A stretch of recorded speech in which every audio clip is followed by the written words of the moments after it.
We're going to discuss the Eastern Conference right now and the 8 teams in the East. Who is checking the most amount of boxes in order to make a Stanley Cup contending team? There are 10 key boxes you need to check to contend for the Cup. Now remember, anybody that ends up making the playoffs obviously has a chance to make the Cup, but they're not all born equal. So one of the ways we can do that is taking a look at team composition, and we're going to do that with these 10 excellent check boxes. So let's see where your team ranks in terms of checking those boxes and having the players needed to compete to get to that final for Lord Stanley's Cup in definitely the most difficult conference, as I think we can all say it. The East is stronger than the West, but at the end of the day, the West only has to win one series against the East, so anything can happen.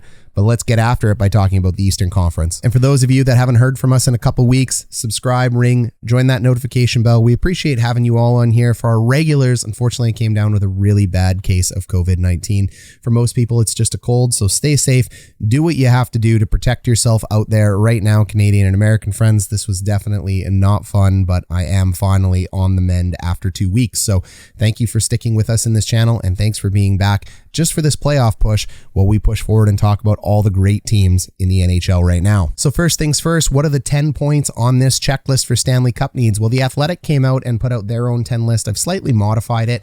I don't just use advanced analytics. I use advanced analytics combined with my trained coach's eye and my opinion on where I think logistically players are going to end up being. And what I see the requirements are in order are you need an elite number 1 center. That's about rank 1 to 10. Don't let these ranks throw you off too badly. At the end of the day, some guy may be ranked 8 at game 72, and then by game 82, he may be ranked 12. We're not going to stress too much about that. We're just going to say, do we believe they're an elite center? And at some point in time, do we believe they're 1 to 10? Do they have an elite number 1 D-man? Same rules apply for the center as the D-man. You need these 2 horses to carry your team. Do you have a top 10 goalie? Surprised by this? It's not an elite goalie. It's just a top 10 goalie, and you just need to be top 10 heading into the playoffs right now. Do you have an elite winger to play with that elite centerman on the first line? Do you have 2 top wingers playing in the top 6? That's about ranking 10 to 80 in the NHL. Do you have a top line center, someone ranked between number 10 and number 30 playing in the number 2 hole? Do you have 2 top 6 forwards in the middle 6? So how does your line 3 look, or how is the depth, your last remaining player, because we already talked about 3 wingers, how's your 4th winger on your second line or your 2 third line wingers looking? Next, you need a number 1 defenseman to play with your number 1 elite defenseman. So do you have 2 very strong defensemen? Meaning, do you have a starting 1 to 32 caliber defenseman playing as number 2, partnered with your elite defenseman from area 2? Do you have a top pairing D-man playing in the second pair? Yes. We are saying you need to have a top 32 defenseman playing in your second pair to be able to check this box. And then do you have a top pair caliber defenseman, meaning a defenseman that could be a top pairing D, playing in your third pair? So that's the checklist. Let's get after it, starting with the NHL's most important team, the Florida Panthers, because when you're number 1, you're number 1. Looking down at the Florida Panthers roster without going player by player, you can see it's very obvious they're a dynamic team. They actually check 7 or 8 of these boxes when you take a look. Barkov, Ekblad, easy check boxes. Bobrovsky, nope, he's not a top 10. Fight me about it. Let me know down below in the comments. Huberdeau is absolutely the elite winger you're looking for. The acquisition of Giroux and Anthony Duclair wasn't an acquisition, but he was there. Very strong, checks that box. Sam Bennett is not a top line center, nor is there a top line center behind Alexander Barkov on this team. They're good centers. They're just not top line centers. They're outside the top 30 in the league. Marchment and Reinhart, yep, these are 2 top 6 forwards in the middle 6. Mason Weegar is an elite defenseman going ahead playing with Aaron Ekblad. So he's a top pairing defenseman. You don't want to call him elite. That's fine. No problem. But he's a top pairing defenseman playing with Ekblad. Forsling is a top pairing defenseman playing on the second pair. He's been fantastic. And Radko Gudas, look, I can go either way on this. That's why he gets a check and an X. He could be considered a top pairing. He may not. You know what? I would go ahead to give it the check, but just desserts if anybody out there doesn't think he's a top caliber defenseman. So 7 or 8 boxes checked for the Florida Panthers. Pretty good for the number 1 team in the East. The Toronto Maple Leafs come in checking the same 7 or 8 boxes as the Florida Panthers. No, not the exact same 7 or 8, but their total count is 7 or 8 boxes, and most teams are going to check a lot of these boxes. That's why they're in the playoffs. Not just a hat rack. Matthews, definitely an elite center. Morgan Riley, definitely an elite defenseman. Again, Leafs Nation, you don't think so? Fight me about it, but he got an 8-year deal for a reason. This guy would have made Team Canada. He's fantastic. Top 10 goalie, hard no. I don't care if you think Jack Campbell's going to return to it. If he does, that's great. You have a great chance at a cup. We saw what he could do in the first half right now, but there is no way in hell that I can consider any of the Leafs goaltenders right now anywhere near the top 10, whatever conglomeration you want, you have a goaltending problem. Mitch Marner is absolutely an elite winger. Bunting and Kerfoot are those two top wingers that are playing in the top 6. You gotta love what Bunting's doing this year. John Tavares is still a top centerman, so yes, he checks that box. Mikheyev and Nylander definitely check the box. Nylander's been interesting since he's moved down to the third pairing there. So I would normally have had Nylander where Kerfoot has had, and I'd talk about Nylander and Bunting, but he moves down into the top 6. This just shows the depth of the Leafs forwards. The Leafs forward group is excellent. The second pairing D-man, is it Lyubushkin? Is it Brody? Like, I don't know. The D pairings have been all messed up right now in the last little bit. I'm going to go with Brody, who's been there most of the time. He is not. It doesn't matter which name you throw in that box for me, unless it's Mark Giordano. They're never going to check number 8. And then if you move down to the top pair man in the second pairing, look, I get Giordano's playing on the third pair the last couple games, but Gio is a top 4 defenseman, so he's got to be either in section 8 or section 9. It's just weird what's going on. So I'm going to have Gio check one of those boxes for you. And then the top pair caliber D in the third pair. Lyubushkin, I don't think he is. Some people do. They're starting to see him log some minutes here and they're liking what he has. At the end of the day, if he's going to have a breakout and he has it during the playoffs, he could end up checking that box. Right now, I'm going to say no. I would give the Leafs 7 out of 10 checks, but if you want to go ahead and give them 8 out of 10, go for it. The difficulty with the Leafs going into this is that when you're missing the goaltending and the defensive depth that you have right now, because you can see that's where these red X's are coming from, that can make it very difficult for the forwards to overcome this piece. So I like Florida's team composition better than I like Toronto's. All right, the Tampa Bay Lightning, they actually end up checking 9 of the 10 boxes. You could just call this a Tampa Bay Lightning roster checklist if you want. It's basically what it is. They've won the cup the last 2 years in a row for a good reason. The only reason Tampa Bay doesn't win another cup again this year is they're tired and they're hungover from winning too many cups. That is absolutely a real thing. There have not been 3 Petes for, oh gosh, since the Habs, maybe the Islanders, the Oilers. Let me know. Was it the Oilers, the Habs, the Islanders? I don't think it was the Oilers. I think they got spoiled. I think they went 2, missed 1, and then had 1 again. I think it was the Islanders, the Habs. You let me know down below in the comments. Do they have an elite center? Absolutely. Braden Point's an elite center. No question about it. An elite D-man. Hedman's the best in the league. No question about it. Top 10 goalie. They have the best goaltender in the league in Vasilevsky. It may be Shesterkin. Okay, right now it is Shesterkin, but again, until Shesterkin wins a cup, I got to give it to Vasi. Go back and forth either way. They're both elite. Kucherov is absolutely an elite winger that can go ahead and play with Braden Point. Palat and Colton absolutely check that box for us. Stamkos is definitely the second best center in this entire playoffs. The combination of Point and Stamkos is 1 and 2 in my. That's just, those are the 2 centermen I'd want to have on my team. Hard stop. I mean, I love what Stamkos is doing this year. He's absolutely elite. You could exchange them. You could call Stamkos elite and you could call Point a top centerman. It doesn't matter. They're just that good. 2 top 6 forwards in the middle 6, Cirelli and Hagel. Absolutely, these guys fall into there. The third line of the Tampa Bay Lightning is a walking cheat code. Totally unfair. We're not even getting into Corey Perry yet on this list. I mean, geez, what a team. Jan Ruda is absolutely an elite number 1 defenseman right now playing in the second pairing. So Hedman and Ruda have just been awesome. McDonough and Cernet, like, I don't know, guys. I really want to check this box with McDonough and give them 10 out of 10, but McDonough just hasn't had the greatest year. If he turns it around the playoffs, you check this box. So if you want to go ahead and consider McDonough a 10 out of 10, you go for it, and you have a perfect team. It's very close with Tampa Bay, and Sergachev absolutely checks the box at number 10. This right now is the team to beat in the playoffs, regardless of positional standing. And then finally, in that division, the Atlantic, the Boston Bruins. Look, the Bruins check 6 out of 10 boxes. I love the Bruins this year in the playoffs, only because I love the underdog story. I don't think that I would favor the Bruins over any of these other 3 teams in here, other than the fact that they're a veteran team with a lot of depth, and they could make it happen. So this is just an interesting group. If Boston ends up winning the Atlantic, I won't be surprised. But if they end up losing in the first round, I also won't be surprised. I love what Boston's doing to this division right now.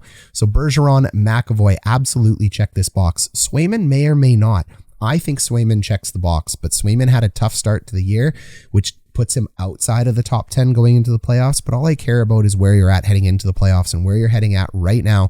Jeremy Swayman's in there. So I would give Boston 7 out of 10 check marks. But if you want to give 6 because you're a Boston hater, you go for it, but don't sleep on Swayman. He's a great goalie. Brad Marchand is absolutely elite winger. You could put Pasta in there if you want, but why not put Pasta and Hall together down below to check the next box? You're going to check them both anyway. Pasta, Hall, Marchand, all excellent players. Their center depth is terrible. Eric Halua has been a very nice player right now for the Boston Bruins, but this is not a Stamkos point situation, so no, Halua doesn't check that box. Smith and DeBrusk absolutely do check the box right now. 2 top 6 forwards in the middle 6. Then your number 1 D-man, Forbort. Forbort is a terrible pairing partner for Charlie McAvoy. We had him over here at the Jets. He's steady Eddie. His goals above replacement is only 1.5. McAvoy is over 18. He's one of the best defensemen in the NHL. At the end of the day, McAvoy carries Forbort. When you had Drew Doughty carrying Forbort, he carried him. Neil Pionk carried him. Forbort is just necessary. He doesn't check the box. Grzelcyk is absolutely the second best defenseman on this team. He checks the box. He has one of the best goals above replacement right now. He's pure top playing defenseman at this point. And Riley and Brown do not check the box on the third pairing. So a little bit of weakness on the third pairing. They're going to run McAvoy and Grzelcyk into the ground in the playoffs as Swayman stands on his head. You look for this team to make some noise. They absolutely can do it. I love Boston going forward, but hey, it's a tough division. They may be out in the first. Carolina Hurricanes, another elite team and one of my favorites to win the Stanley Cup. Aho and Slavin absolutely check this box. If you didn't know, Jakob Slavin is an elite defenseman that you haven't been watching hockey in the last little bit. He's absolutely in the top 10. That 15 there, that's his goals above replacement, is absolutely magic. Anderson is a top 10 goalie. He's the number 2 goalie ranked right now in the NHL, so he's top 3. Vasilevsky, Anderson, Shesterkin, all in the East right now. Scary goalie lineups there. Svechnikov, absolutely the elite winger that needs to check it. 2 top wingers. Seth Jarvis from Winnipeg. Winnipeg should have drafted him. Told you guys. Top line winger playing on top minutes on a top team. Jarvis is amazing, and Teravainen both check that box. Their center depth falls off. Vincent Trocheck, talk to me about defensive forwards all you want. Nobody on that team checks that box for me. Trocheck's fine, but he's not checking the box for anything in terms of a top line center. Stahl and Niederreiter. Niederreiter's having one of the best seasons on the team right now. He's fantastic. They check the next box. Tony DeAngelo is absolutely a number 1 D-man, partnered up there with Jakob Slavin. But then I think it falls off. I don't like the bottom 4 of the Carolina defensive core. They're good enough to get it done. Rod Brindamore is an excellent coach, which is in the checkbox here. But if there's one weakness for Carolina, it's their center depth and it's their bottom 4 when it comes to defensemen going into the Stanley Cup, but still good enough to win the cup for sure. The New York Rangers, you take Igor Shesterkin off this team, you have a bunch of pretenders. The Rangers and the St. Louis Blues, the 2 biggest pretenders going into the playoffs this year, in my opinion. Zibanejad, close to an elite center, so I'll give him the checkbox. Fox, absolutely an elite D-man, check that box. Shesterkin is this team right now. Come ask me, let me know what you think, but it's Shesterkin. He's the entire Rangers organization right now. Kreider is an elite winger. Panarin and Kopp are doing quite well. I think Kreider's having the better year over Panarin. So if you're going to make the playoffs, you still need to be able to check a bunch of these boxes. So even though I don't think that this is actually a great team outside of Igor Shesterkin, they obviously have pieces, and I've given credit to those pieces, but that's when it falls off. Falls off from 6 to 10. I can't give them credit. Strome, he's not a top line center. Capo, and Lafreniere, I'm really disappointed in Lafreniere. They're coming along. They're on the third line. If these guys step up in the playoffs and actually hit the potential they're supposed to hit, this team's going to be unstoppable. This team needs to go where these 2 go. If these guys both end up being busts or third or bottom 6 players in the NHL, then, well, New York, I'm sorry, I'm not sure what you're going to do, but these 2 guys are supposed to be providing you that depth on the rookie contract. They're not doing it right now, but if they turn it around in the playoffs, because they're both elite talents before the NHL, hey, you're going to have an unstoppable team. Lindgren, he is not a number 1 D-man playing along there with Adam Fox. Fox carries him. Trouba is not a number 1 D-man. I know him well inside and out. He is a 3-4 pairing guy being overpaid like a number 1. That $8 million contract's ridiculous. He fits just fine in 3-4, but he is not a number 1. Schneider and Braun do not check the box either. So I don't love this team to go deep, but hey, a goalie can take you as far as a goalie wants to go, and Shesterkin's been the man. Pittsburgh Penguins, I think, actually check 9 or 10 of these boxes. I think they're one of the best put together teams in the playoffs right now, right along there with the Tampa Bay Lightning. I love the Pens and the Lightning. Crosby is still elite. I know he's outside of it analytically right now, but at the end of the day, until Crosby retires, it's going to be like Gretzky. I don't care how old he gets. Crosby is always going to be Crosby, so he checks that box. Letang, it's the same thing. He's an elite defenseman. Matheson is definitely playing out of his tree right now, but we got to check Letang into the elite number 1. This guy eats up 30 minutes in the playoffs. He's going to do it again. Tristan Jarry, top 10 goalie, no question. Jake Gunsel having a career year. Definitely the elite winger. Zucker and Rust are checking boxes for us. Kenny Malkin, I wouldn't check the box with Malkin right now. I haven't seen enough from Malkin to say, hey, Gino's back and this is fully the dominant pair that I recall. But if you want to check the box for Genny Malkin on the same logic I used for Crosby, you can go ahead and do that. I think that's a fine play. Rodriguez and Raquel definitely check the box. The depth on the third line of the Penguins is amazing. Matheson checks the box for number 1D, playing there with Chris Letang. Dumoulin checks the box. He is a number 1 defenseman on most teams, but he's ended up playing in the second pairing right now with Pittsburgh. And Ruedel,